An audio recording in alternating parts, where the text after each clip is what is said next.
ব্যাপার হচ্ছে লগ্নপতি যদি স্বক্ষেত্রে থাকে বা উচ্চ রাশিতে বসে থাকে, নবমপতি কেন্দ্রস্থ অথবা কোণে থাকলে এই লক্ষ্মী যোগ তৈরি হয়। প্রথম কথা, আজকাল আমি দেখি যে বিশেষত যাদের মেয়ে সন্তান আছে, মা বাবা প্রচণ্ড আদর যত্নে মানুষ করছেন, প্রচণ্ড, একদম এক গ্লাস জল পর্যন্ত মা হাতের কাছে দিয়ে দিয়ে বলছে, না নে মা খা, তোকে উঠতে হবে না বিছনা থেকে, আমি বিছনায় তোকে খাবার জল সব এনে দেবো। কিন্তু মনে রাখতে হবে এই মেয়েটি কিন্তু মা হবে, এই মেয়েটিরই কিন্তু একটা আলাদা সংসার তৈরি হবে, সেখানে সে হবে সর্বময় কর্ত্রী। সেই জায়গায় দাঁড়িয়ে একটা আলাদা জায়গা তৈরি হবে, সেই জায়গায় সে সমস্ত সংসারটাকে কন্ট্রোল করবে, তার মধ্যে বুদ্ধিমত্তা দরকার। যদি ভরণী নক্ষত্র, রোহিণী নক্ষত্র, আদ্যা, পুষ্যা ও পূর্ব ফাল্গুনী, বিশাখা নক্ষত্রের জাতিকা হয়, বিবাহের সময় বিশেষত শুধু গণ দেখলে চলবে না। অনেকে পেপারে অ্যাড দিয়ে দেন, দেবগণ, রাক্ষসগণ, মাঙ্গলিক যোগ আছে কিনা। বিষয় হচ্ছে অনেক ক্ষেত্রে মাঙ্গলিক যোগ কিন্তু শুভপ্রদ হয়, ভালো করে বুঝতে হবে, অত সহজ নয় জ্যোতিষশাস্ত্র যে 1+1 2 হবে, অনেক সময় 1+1 3ও হয়ে যায়। যদি সেরকম নক্ষত্র ভালো থাকে, যদি দেখা যাচ্ছে বৃহস্পতি রাহু দৃষ্ট, বৃহস্পতি কেতু দৃষ্ট, এই মহিলা কখনো সংসারে শুভপ্রদ হতে পারে না।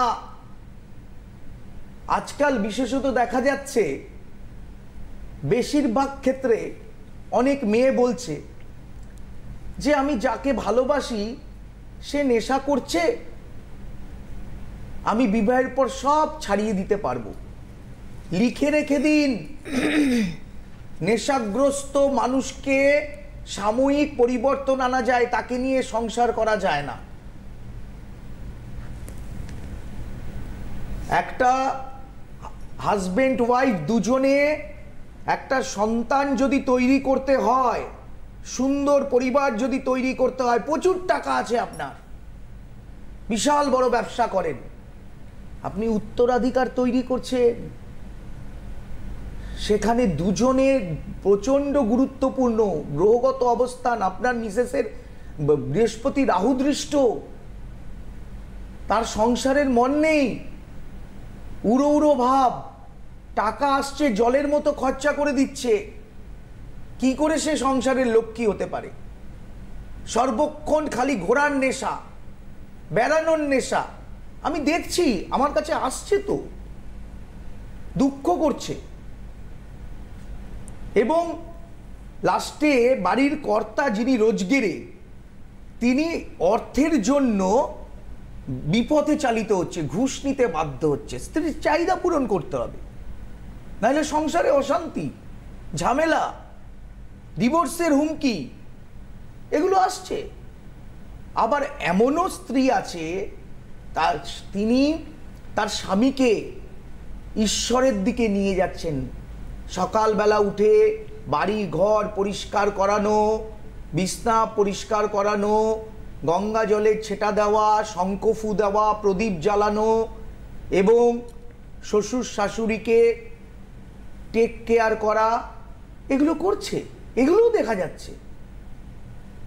সত্যি একটা সংসার, একটা মেয়েই একমাত্র সংসারটা সুখের করতে পারে। তাই তো আজকের অনুষ্ঠান, যে সংসার যখন মানে স্ত্রী যখন লক্ষ্মী, সংসার তখন স্বর্গ, সত্যিই স্বর্গ।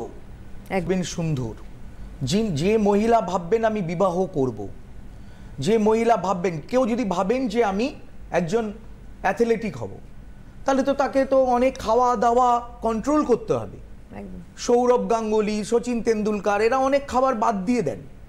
যেমন অনেক ফিল্ম অ্যাক্টার্স আছে, তারা কিন্তু আমি শুনেছি তারা অনেক কিছু খাওয়া দাওয়া করেন না, সবসময় ফল ফ্রুটস খেয়ে থাকেন। কেন? তাদের শরীর মেনটেন করতে হয়। এবার অনেক মেয়েরা দেখি রাস্তাঘাটে মানে সবসময় ধূমপান করছে। তারা ভাবছেন না তারা আগামী দিন সন্তানের মা হবেন, তাদের শরীরেই কিন্তু একটা নতুন প্রজন্মের জন্ম হবে। তাহলে তাদের শরীরটাকে তো ঠিক রাখতে হবে। আজকে আমার একটা যদি বিকলাঙ্গ সন্তান হয়, তাহলে সেই সন্তানটা নিয়ে আমি একটা পরিবারটাকে সুখের কিভাবে করব? সেই বাচ্চাটাকে দেখব, না শ্বশুর শাশুড়িকে দেখব, না আমার হাজবেন্ডকে দেখব? আমি গোড়ায় প্রবলেমটা কোথায় করছি? ডিপ্রেশন কেন এত ডিপ্রেশন? কারণ চাহিদা বেড়ে যাচ্ছে, আমাকে এটা পেতে হবে,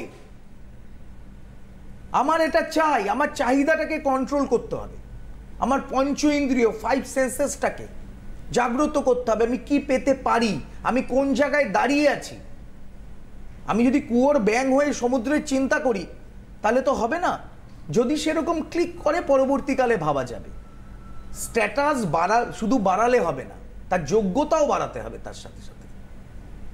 এই জায়গাগুলোর জন্য সঠিক চিন্তা ভাবনার প্রয়োজন। আপনি ওই অন্বেষার দিদির ক্ষেত্রে একটা কথা বললেন সে ফোনটা ছাড়ার সময়, যে কেউ যদি নিজে ইচ্ছা না করে তার ভাগ্য পরিবর্তন করা কেউ পারবে না করতে। না, কেউ পারবে না তার ভাগ্য এটা একদম মানে চরম বাস্তব। রামকৃষ্ণদেব সবসময় বাস্তব কথা বলেন। রামকৃষ্ণদেব ওখানে বসে বলতে পারতেন কিন্তু যে এখুনি আসুন, আমি আপনার ভাগ্য পরিবর্তন করে দেবো।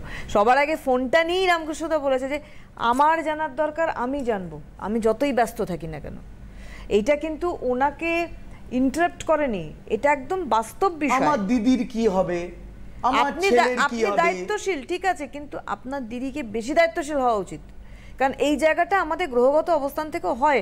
রামকৃষ্ণ আজকে যে যোগগুলোর কথা বলি আমরা, যেমন কালকে অন্নপূর্ণা পূজা গেছে, আপনি তারাপীঠে হোমযজ্ঞ করেছেন, এবং সেই জায়গায় দাঁড়িয়ে আমরা জানি যে কোনো মুহূর্ত এবং সেই বিশেষ দিন বিশেষ ক্ষণকে আপনি কাজে লাগান, এবং সেইখানে দাঁড়িয়ে আপনার অভ্যর্থ প্রতিক্রিয়া প্রতিবেদন আজকে অভ্যর্থভাবে কাজ করছে। দেখুন, আমাদের ভারতবর্ষই হচ্ছে এমন একটা তীর্থস্থান, এখানে আজ থেকে 5,500-6,000 বছর আগে জ্যোতিষশাস্ত্রের আবিষ্কার হয়েছে। এটা এমন একটা সাবজেক্ট, আপনি ভাবুন, এই সাবজেক্ট ছাড়া কোনো সাবজেক্ট নেই আপনার এক দিনের মানে ভবিষ্যতের একটা ইঙ্গিত দিতে পারে। আপনি ভাবুন, একটা হরোস্কোপ দেখে একটা লোকের আইকিউটা বলে দেওয়া যায়, একটা আইকিউর ধারণা দিয়ে দেওয়া যায়। এত সুন্দর একটা সাবজেক্ট, এর হেল্প আমরা কেন নেব না?